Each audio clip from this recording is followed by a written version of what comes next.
ಹಾಲಾಹಲವನ್ನು ಪಾನವ ಮಾಡಿದ ಪಾಲಲೋಚನನೇ ಬಲ್ಲವನು. ಹಾಲಾಹಲವನ್ನು ಪಾನವ ಮಾಡಿದ ಪಾಲಲೋಚನನೇ ಬಲ್ಲವನು. ಆಲಾಪಿಸುತ್ತ ಶಿಲೆಯಾಗಿದ್ದ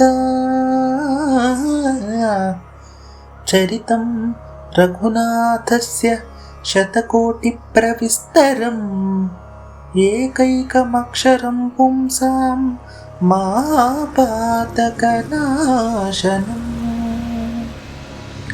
ಆಲಾಪಿಸುತ್ತ ಶಿಲೆಯಾಗಿದ್ದ ಬಾಲೆ ಅಹಲ್ಯೆಯ ಕೇಳೆನು, ಬಾಲೆ ಅಹಲ್ಯೆಯ ಕೇಳೆನು. ರಾಮ ರಾಮ ಎಂಬೆರಡಕ್ಷರ ಪ್ರೇಮದಿ ಸಲಹಿತು ಸುಜನರನು, ಪ್ರೇಮದಿ ಸಲಹಿತು ಸುಜನರನು.